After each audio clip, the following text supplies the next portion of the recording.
Takeaways from Supreme Court term: Trump's power is enhanced, but he lost some high-profile cases. Add AP News as your preferred source to see more of our stories on Google. Add AP News on Google. Add AP News as your preferred source to see more of our stories on Google. Share Washington app.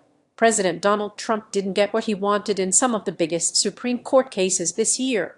Tariffs, birthright citizenship, and the attempted firing of Federal Reserve Governor Lisa Cook. But he also emerged from the term with even greater power. His immigration crackdown was largely upheld, his call to redistrict for partisan advantage marched ahead, and his ability to control federal regulatory agencies expanded dramatically when the court overturned a 90-year-old precedent. The court's conservative majority also seemed willing to look past Trump's invocation of racial tropes and boundary-pushing moves as it handed down decisions in line with its own conception of a powerful presidency. The conservative majority seems fully behind the unitary executive theory. The court's ruling Monday gave the president effective control over independent regulatory agencies by allowing him to fire their leaders at will. Several federal laws, some more than 100 years old, sought to protect agency independence by requiring the president to identify a cause like negligence before firing the leaders. The court struck down those provisions as unconstitutional limits on presidential power. The decision could give the president the ability to reshape agencies Congress created to operate independently of the executive branch. It also could be a threat to the federal workforce, well below top executives, that has been covered by the civil service system, if future decisions allow the president to fire lower-level workers. One agency that still appears beyond Trump's reach is the Federal Reserve. Though many experts have said there is no principled distinction, the court ruled Monday that the Fed's leadership can't be fired at will. It said Cook can remain in her job while she challenges efforts to oust her over allegations of mortgage fraud, which she denies. Read more. The Voting Rights Act has been hollowed out. It was the crown jewel of the civil rights movement, the 1965 federal law that finally opened the ballot box to Black Americans and other minorities, and eventually led to the election of thousands of Black office holders across the country.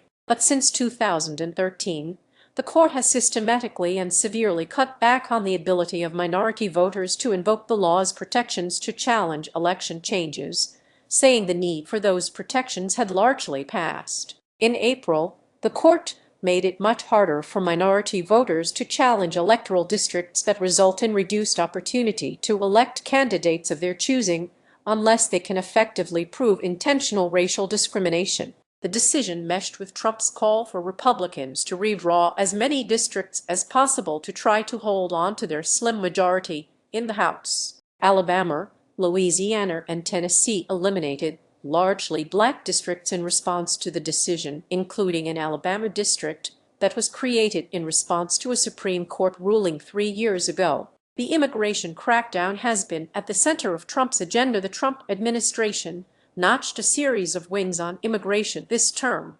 The justices allowed the Department of Homeland Security to end deportation protections for hundreds of thousands of Venezuelans and Haitians and to employ a restrictive policy limiting the number of people seeking asylum each day at the southern border. They also allowed border officers wider latitude in cases of green card holders accused of crimes, in a case that started during the Obama administration. In the birthright citizenship case, Trump pushed for limits no president had sought before, and certainly not through an executive order that would bypass Congress. In the end, 6 justices ruled he had gone too far, but 4 justices adopted the administration's reading of the 14th Amendment that it would permit denying citizenship to children born to parents who are in the country illegally or temporarily. Trump's crude racial and religious stereotypes get a pass from the court. Conservative justices have repeatedly discounted or taken the best possible view of Trump's words and actions. Critics call it sanewashing. In last week's decision stripping protections from Haitian migrants, Justices Samuel Alito and Alina Kagan sparred over the role of race in Trump's statements depicting Haitians as poisoning our blood and amplifying false rumors of them eating people's pets in Springfield, Ohio, among other graphic comments. None of the cited statements by either the president or the secretary was overtly racial, Alito wrote, contending they could have neutral explanations. Kagan countered, the statements fairly shout, in their racial undertones and overtones alike, that race entered into the president's resolve to remove Haitians from this country. The findings echo the 2018 travel ban case where Chief Justice John Roberts said Trump's comments about Muslims were beside the point in the court's review of a presidential directive, neutral on its face, addressing a matter within the core of executive responsibility. Justice Sotomayor saw things differently. The full record paints a far more harrowing picture, from which a reasonable observer would readily conclude that the proclamation was motivated by hostility and animus toward the Muslim faith, she wrote. The court also looked past the allegations against Trump when it ruled for him in the 2024 case that helped him avoid prosecution. Two of Trump's appointees, Neil Gorsuch and Brett Kavanaugh, had little interest in discussing Trump's effort to undo the 2020 election results and the Jan. 6, 2021 riot at the Capitol that followed. "We're writing a rule for the ages," Gorsuch said. Kavanaugh added later, "I'm not focused on the here and now of this case.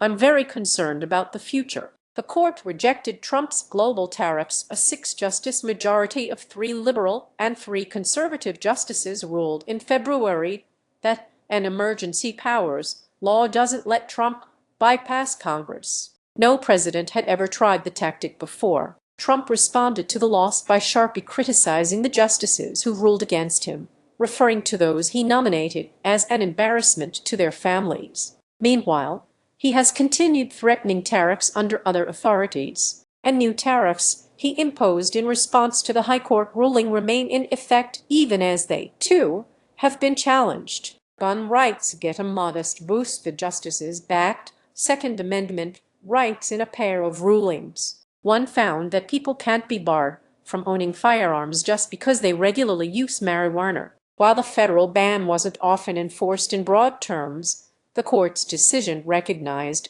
that cannabis is now used by millions of people and said it can't automatically be considered dangerous. Another decision struck down a Hawaii law that had required people to get permission to carry guns into stores and hotels. A handful of other states have similar laws, some of which have already been blocked in court. They are the latest in a line of gun cases to reach the court since the justices expanded Second Amendment rights in a landmark 2022 decision, and a major new case on gun rights is looming. The court also announced Tuesday it will decide whether state and local bans on semi-automatic rifles, commonly known as assault weapons, violate the Second Amendment.